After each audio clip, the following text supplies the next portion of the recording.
this morning, doing some work to our strip tiller, we had our row cleaners that were on there were throwing a little more dirt than what we wanted. So we put something a little less aggressive on there. It seems to be working a lot better now, so we will keep strip tilling. Hopefully get this field done today, and then got a little bit of minor things to do to the planter tomorrow, and then hopefully we'll see you on Wednesday and start planting then. Wife just brought me dinner. Now I gotta go fill up with fertilizer again. Well, we just pulled out a last field of strip tilling. It's about 11 o'clock. I believe this is the first time I can ever remember having all the ground worked and ready to plant before we started planting, which is extremely unusual. It's just been really dry and cold this spring, which usually those two do not go together. It's usually either cold and wet or dry and warm. Dry and cold is just a little different, but gave us a good opportunity to get all of our groundwork. We'll see hopefully Wednesday, get in the field and start planting some beans and switch over to corn after that.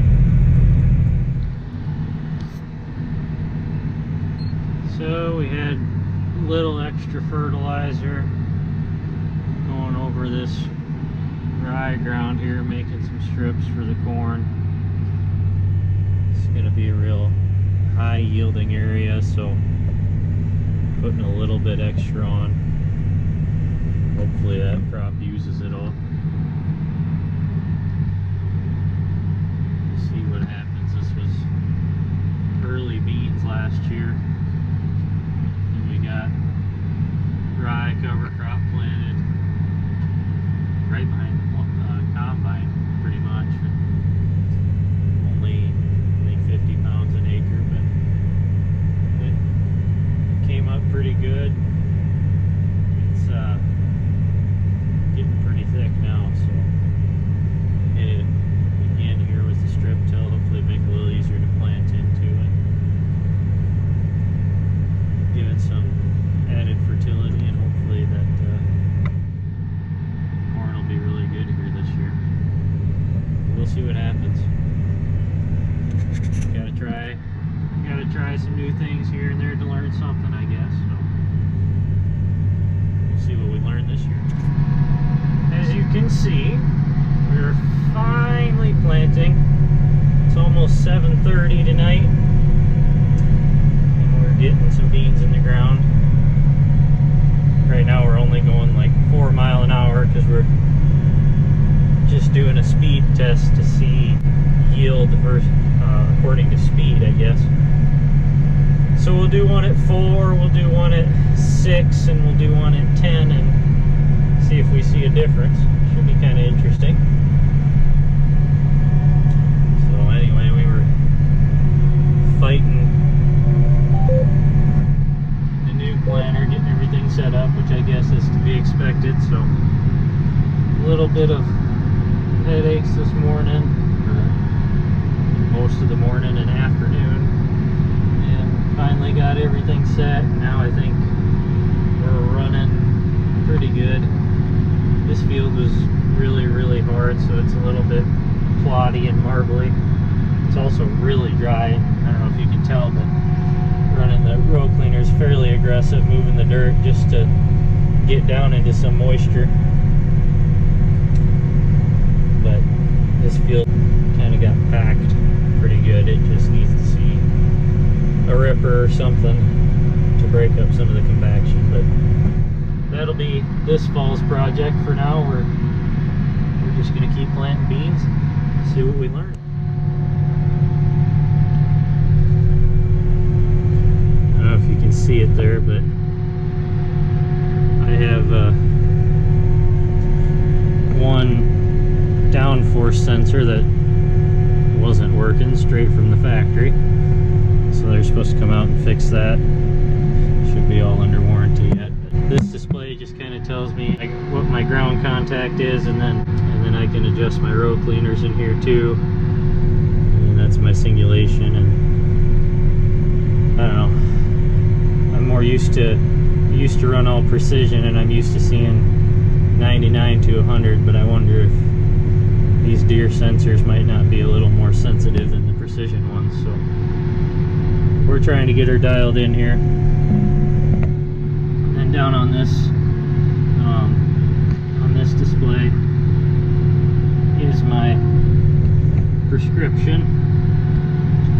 So the better areas of the field are getting less population, and the worse areas are getting more, just to try and get some more beans in there, some more plants, because those plants won't produce quite as many pods. And you do basically the opposite in corn.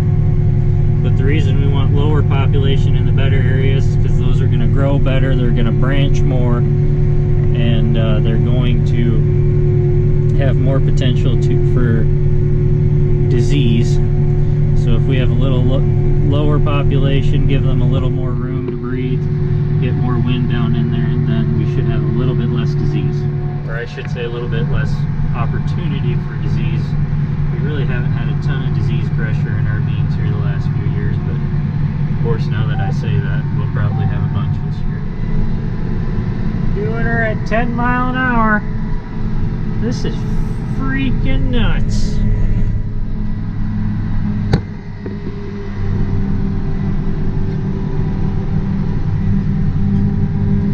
Really making a lot of dust back there. Holy cow, this is fast. I suppose you get used to it, but boy, sure don't feel right.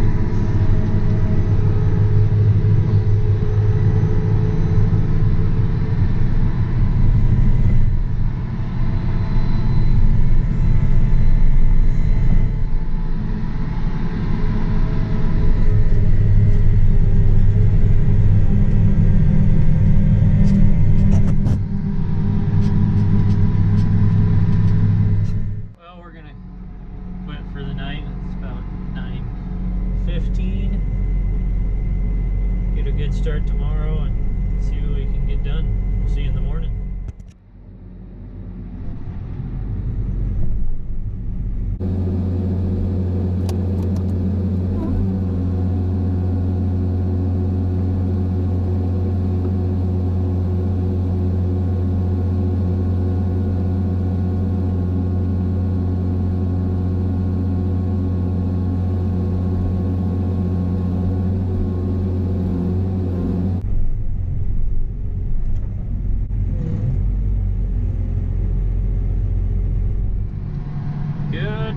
We're back out here planting corn. Had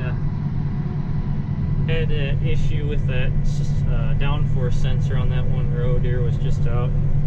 We fixed that, got that going, and I looked at a few other little minor issues. Now we're running pretty good. Picked her up to about 7.5. Seems like that's about what the tractor can handle. It's still doing a really nice job. Pretty happy with it. So we got this field of beans here, and we're still waiting on the seed for some of the other beans. That's seed beans that are coming out of South America. So sometimes those take a little while to get here, but we'll plant those whenever they get here, and then try and get this field done here today, and probably get switched over to corn, plant corn for a couple days, and see if it rains or not. If it doesn't rain, we'll keep planting corn till those beans show up, and whenever they get here, we'll switch to them and finish those, and then switch back to the corn.